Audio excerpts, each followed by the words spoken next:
చెప్పు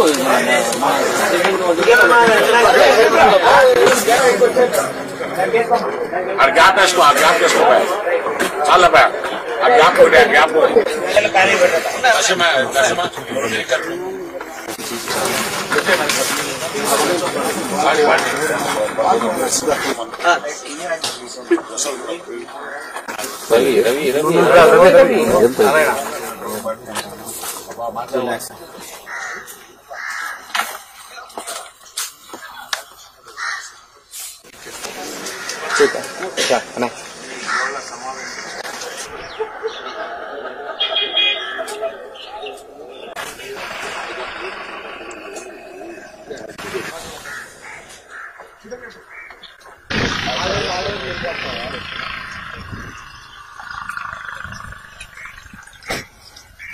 అడుగులు వేసుకుంటున్నాను.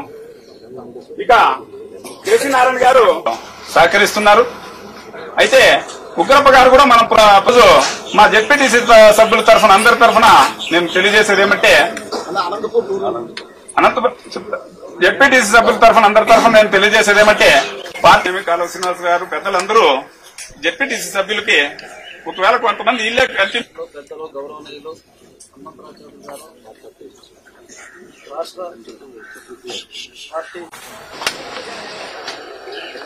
మనం అత్యధికమైన సంపాదించుకుంటాం. అలానే మన జిల్లాలో 63 మండలాలు, 63 మండలాల్లో ఒక్కొక్క మండలంలో 25,000 నుంచి 50,000 దాకా జనాభా. ఈ జనాభాలో కాంగ్రెస్ పార్టీ కార్యకర్తలు, తెలుగుదేశం పార్టీ కార్యకర్తలు. గతంలో జరిగినటువంటి స్థానిక సంస్థల ఎన్నికల్లో తెలుగుదేశం పార్టీ ప్రభుత్వం, తెలుగుదేశం పార్టీ మండల స్థాయిలో ఉన్నటువంటి నాయకులు అందరిపైకి మీ నాయకత్వం కింద మండలాలు, మండలంలో ఉన్నటువంటి ప్రజలు, మండలంలో ఉన్నటువంటి కార్యకర్తలు ఉండాలని, మీ నాయకత్వం స్థానికంగా పార్టీకి అవసరమని ఆ రోజు వీళ్ళందరికీ కూడా జెడ్పీటీసీ యూనిఫామ్ ఇచ్చే ముందు స్థానిక నాయకులను 5 మందిలో కమిటీ వేసి ఆ కమిటీ ద్వారా ఒక అభిప్రాయం తెప్పించుకొని మీ యొక్క ప్రవర్తనని, కార్యకర్తల పట్ల మీ పట్ల ఉన్నటువంటి భావనని,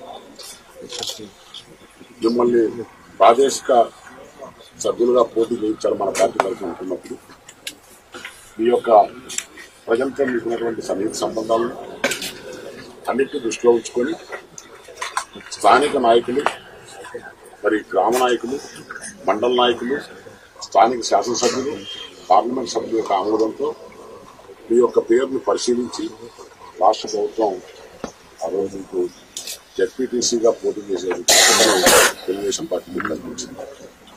అంటే ఒకనాడు మీకు జెడ్పీటీసీ మెంబర్గా రీఫార్మ్ ఇష్యూ చేసేటప్పుడు మిమ్మల్ని ఎన్ని రకాల పరిశీలించింది, మీ మీద ఉన్నటువంటి నమ్మకాన్ని, ఎంత నమ్మకాన్ని ఉంచిందో, ఈ యొక్క నాయకత్వం కింద మన గ్రామాలు, మన ప్రాంతాలు అభివృద్ధి చెందుతాయనేటువంటి నమ్మకంతో, ఆశతో ఆ రోజు పార్టీ మీకు ప్రాదేశిక సభ్యులుగా పోటీ చేయడానికి అనుమతించింది. మరి ఆ సందర్భం నుంచి నరసింహులు చెప్పినట్టుగా